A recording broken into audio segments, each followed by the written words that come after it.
Hello everyone, welcome to R Focus Media. Please support my channel, please subscribe my channel. ఛానల్ని subscribe చేయండి, comment చేయండి, like చేయండి. నేను ఏదైతే టాపిక్ చెప్తున్నానో ఇది ఉపయోగపడే టాపికే, చెడ్డ టాపిక్ అయితే కాదు. పొలిటికల్ అవగాహన అనేది ప్రతి ఒక్కరికి ఉండాలనేది అయితే నేను కోరుకుంటున్నా. ఎందుకంటే సమాజాన్ని శాసించేది పొలిటికల్ లీడర్స్ కాబట్టి ఎవరు మంచి ఎవరు చెడ, ఎవరి వల్ల రాష్ట్రానికి మంచి జరుగుతుంది, ఎవరి వల్ల ప్రజలకు మంచి జరుగుతుంది అనేది అందరికీ అర్థం కావాలని చెప్పేసి నేను ఈ వీడియోలో అయితే అప్డేట్ చేస్తున్నా. సో మీరు కొంచెం లైక్ చేసి కామెంట్ చేసి నేను ఏమైనా తప్పులు చెప్పినా సరే, కామెంట్లో మీరు రాసినా సరే కూడా నేను నెక్స్ట్ టైం అటువంటివి కాకుండా ఇంకా మంచి చెప్పడానికి ట్రై చేస్తా. ప్లీజ్ కొంచెం సపోర్ట్ చేయండి ఛానల్కి అయితే. ఈరోజు డిస్కషన్ వచ్చి నారా లోకేష్, ఆంధ్రప్రదేశ్ ఐటీ మినిస్టర్ నారా లోకేష్ అయితే ఒక సర్ప్రైజ్ బిగ్ అనౌన్స్మెంట్ అని చెప్పేసి ఒక ట్వీట్ అయితే చేయడం జరిగింది. అది మీకు ఒకసారి ఎక్స్ప్లెయిన్ చేస్తాను ఏమేషన్ అని చెప్పి. I had a superb meeting with chairman of the board of Tata Sons M R Natarajan Chandrasekaran today. Big announcement tomorrow, stay tuned. Tata companies అని చెప్పేసి అయితే ఒక ట్వీట్ వేయడం జరిగింది అతన్ని కలిసి. సో ఆ బిగ్ అనౌన్స్మెంట్ ఏందన్నది, రేపు ఏం ఆ అనౌన్స్మెంట్ ఎంత పెద్ద బిగ్ అనౌన్స్మెంట్ అని చెప్పేసి ఇంత ఓపెన్గా అనౌన్స్మెంట్ ఇచ్చిందంటే అదేదో మంచిదై ఉంటుందని చెప్పేది అనుకుంటా నేను. ఆంధ్ర ప్రజలు ఈ కూటమి ప్రభుత్వాన్ని ఎన్నుకున్న తర్వాత ఇది నాకు తెలిసి చాలా పెద్ద అప్డేట్ అయితే అని అనుకుంటున్నా. ఇప్పటి వరకు వాళ్ళు ఈ 100 days ఏదైతే ఉందో ఈ 100 daysలో వాళ్ళు ఫోకస్ చేసింది పేదలకి పెన్షన్ ఎట్లా ఇవ్వాలి, వాళ్ళు ఏదైతే కమిట్మెంట్ ఇచ్చారో 6 గ్యారెంటీల ప్రజలకి ఎట్లా తీసుకెళ్ళాలి, అవి ఎట్లా అమలు చేయాలని చెప్పేసి అయితే ఈ 100 days వాళ్ళు పనిచేసినట్టుంది. ప్లస్ ఈ మధ్య ఏవైతే వర్షాలు వచ్చినాయో ఆ వర్షాలు దానికి కొంచెం టైం పోయింది కాబట్టి ఈ 100 daysలో వాళ్ళు ఏదైతే చేసిరో, వాళ్ళు ఏదైతే 6 గ్యారెంటీలు ఇచ్చారో దానికి కట్టుబడి ఉండే ఈ అనౌన్స్మెంట్ చేస్తారేమో అని చెప్పి అయితే నేను అనుకుంటున్నా. రేపు ఏదైతే బిగ్ అనౌన్స్మెంట్ అని ట్విట్టర్లో పోస్ట్ చేయడం జరిగిందో నారా లోకేష్ గారు, సో అది ఖచ్చితంగా ఆంధ్ర ప్రజలకి ఉపయోగపడే చాలా పెద్ద అనౌన్స్మెంట్ అని నేను అనుకుంటున్నా. ఇంకో వీడియో చేద్దాం మళ్ళీ రేపు కూడా ఒకసారి అనౌన్స్మెంట్ ఏందని వచ్చిన తర్వాత ఏంది అనౌన్స్మెంటు, దానివల్ల ఆంధ్రప్రదేశ్కి ఎంత మేలు జరుగుతుంది, ప్రజలకు ఎంత మేలు జరుగుతుంది, అది ఉద్యోగాల రూపంలోనా లేకపోతే ఏ విధంగా అనౌన్స్మెంట్ ఏంటన్నది రేపు ఒకసారి చూసి దాని గురించి కూడా మీకు ఎక్స్ప్లెయిన్ చేస్తాను వీడియో, అది ప్రాబ్లం లేదు. సెకండ్ వచ్చేసి ఇప్పుడే జస్ట్ 27 minutes అవుతుంది, ఇప్పుడు టైం 9:58 PM అవుతుంది నేను వీడియో చేస్తున్నప్పుడు. ఇప్పుడే ఇంకో ట్వీట్ కూడా వేసారు. I met with the director of houses of Harinandini MR Harish Harinandini today to explore various investments and opportunities in infrastructure. We discussed the potential for industrial township in Rayalaseema and developing graded A office space in Vizag. So ఈరోజు వీళ్ళు వచ్చేసి హరినందిని అనే కంపెనీతోనైతే ఇప్పుడు meeting జరిగిందని చెప్పేసి నారా లోకేష్ గారు post చేశారు. So ఈ మీటింగ్లోని రాయలసీమ ఏదైతే వెనకబడిన జిల్లాలు అని చెప్పేసి తెలుసు అందరికీ, ఆంధ్రాలో వెనకబడిన జిల్లాలు ఏమైనా ఉన్నాయంటే రాయలసీమ జిల్లా అని చెప్పి అంటారని చెప్పి. సో అదే రాయలసీమలో వీళ్ళు ఒక మంచి పొటెన్షియల్ మీటింగ్ జరిగిందని చెప్పేసి అయితే ఇండస్ట్రియల్ టౌన్షిప్ గురించి మీటింగ్ జరిగిందని చెప్పి ట్వీట్ అయితే వేసారు.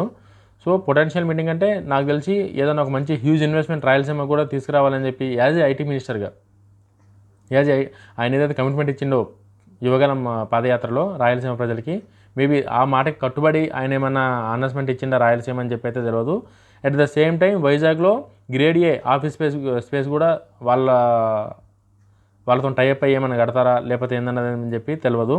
ఈ 2 ట్వీట్స్ అయితే ఈరోజు నారా లోకేష్ గారు వేసి దీన్ని రేపటి క్లారిఫై చేస్తానని చెప్పేసి కూడా ఆయన చెప్పడం జరిగింది.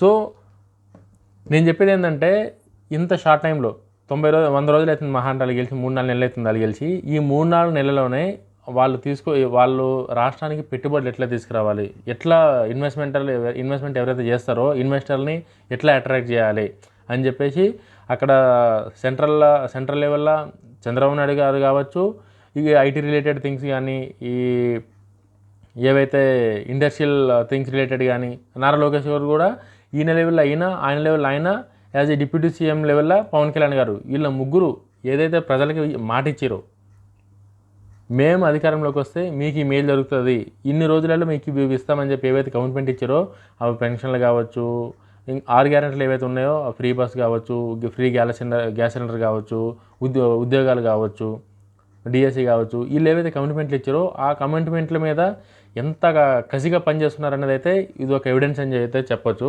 ఎందుకంటే 90 డేస్లో గవర్నమెంట్ రావడం, పాత గవర్నమెంట్ ఏదైతే అన్ని ఎర్రర్స్ అవి ఉంటాయి కదా, గవర్నమెంట్ మారంగానే చాలా పాలసీలు చేంజ్ అవుతాయి, ప్రణాళికలు చేంజ్ అవుతాయి.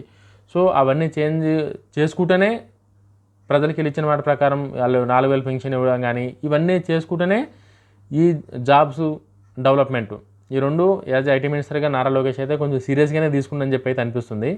సో రేపు ఒక్కసారి ఆ బిగ్ అనౌన్స్మెంట్ వచ్చిన తర్వాత ఆ అనౌన్స్మెంట్ గురించి కూడా మీకు నీట్గా ఎక్స్ప్లెయిన్ చేస్తా. ఇది కూడా పెద్ద అనౌన్స్మెంటే. హైదరాబాద్లో ఆఫీస్ స్పేస్ అంటే ఇంకా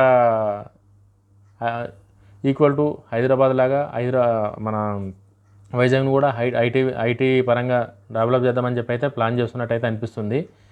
చూద్దాం అది ఎంతవరకు వస్తుందో ఏందో అన్నది రేపు ఒక్కసారి అతను అనౌన్స్మెంట్ ఇచ్చిన తర్వాత ఆ అనౌన్స్మెంట్ వల్ల ఎంత ఉపయోగం ఉంది, అది వైజాగ్లోనా, అమరావతిలోనా, లేకపోతే ఇంకా వేరే ఎక్కడన్నా అనేది ఈ అనౌన్స్మెంట్ ఏంది, ఏ లొకేషన్లో పెడతారు, ఏ లొకేషన్లో పెడితే దానివల్ల అక్కడున్న ప్రజలకు కలిగే బెనిఫిట్ ఏంది, రాష్ట్రానికి కలిగే బెనిఫిట్ ఏంది అన్నది అయితే నేను రేపు క్లియర్గా ఎక్స్ప్లెయిన్ చేస్తాను. కొంచెం ఛానల్ అయితే సబ్స్క్రైబ్ చేసి కొంచెం సపోర్ట్ చేయండి. ఇంకొన్ని ప్రజలకు ఉపయోగపడే వీడియోలు ఇవన్నీ. నేను ఏదైతే చంద్రబాబు నాయుడు గారే గొప్ప, రేవంత్ రెడ్డి గారే గొప్ప, నరేంద్ర మోడీ గారే గొప్ప, రాహుల్ గాంధీ గారు గొప్ప అని చెప్పి అట్లా ఒకరికే సపోర్ట్ చేసి అయితే నేనేం మాట్లాడతలేను. ఏదైతే జరుగుతుందో అది వాళ్ళకి కొంచెం ప్రజలకు అర్థమయ్యేటట్టు అంటే నేను చెప్పేటట్టు చెప్తే అట్లీస్ట్ 100 మందిలో ఒక 20 మందికైనా అర్థమవుతుంది, వాళ్ళు కూడా ఆలోచిస్తారేమో అన్న ఒక ఉద్దేశంతోనైతే ఈ వీడియోలు చేస్తున్నా. ఒక రాజకీయ నాయకుడు గొప్ప అని కాదు, ఒక రాజకీయ నాయకుడు తక్కువ అని కాదు. రాజకీయ నాయకులందరూ రాజకీయ నాయకులే. వాళ్ళకి ప్రతి ఒక్కరికి వాళ్ళ అభిమానులు ఉంటారు. ఈ పార్టీ ప్రతిపక్షం ఉండేటోళ్ళు ఉంటారు, అధికారంలో ఉండేటోళ్ళు ఉంటారు. సో అందుకోసం అని చెప్పేసి ఒకరికే వీళ్ళు చేసిందే కరెక్ట్ అని కాకుండా నారా లోకేష్ అయితే ఇంత షార్ట్ టైంలోని అంత బిగ్ అనౌన్స్మెంట్ అని చెప్పానంటే అదేదో మంచి అనౌన్స్మెంట్ ఉంటుందని చెప్పి అనుకొని ప్రజలకి దీని గురించి తెలవాలి. ఆంధ్రాలో ఎవరైతే యోగాలంలో ఈయన ఇచ్చిన మాటకి కట్టుబడి చాలామంది యూత్ అయితే ఓట్లేయడం జరిగింది. మరి వాళ్ళకి ఏమైనా ఉపయోగపడే సబ్జెక్ట్ ఏమైనా ఇందులో ఉందా అని చెప్పి అనుకొని అందులోనే టాటా సన్స్ వాళ్ళతో టాటా కంపెనీస్తో కలిసిరు కాబట్టి. సో టాటా అనేది మనందరికీ తెలిసిందే అది ఎంత పెద్ద కంపెనీయో. సో అందుకోసం అని చెప్పేసి దానివల్ల ఉపయోగాలు అయితే ఖచ్చితంగా రేపు చెప్తా. రేపు వీడియోలో అది అప్డేట్ చేస్తా. కొంచెం నా ఛానల్ అయితే సపోర్ట్ చేయండి, సబ్స్క్రైబ్ చేయండి. Thank you all. జై హింద్.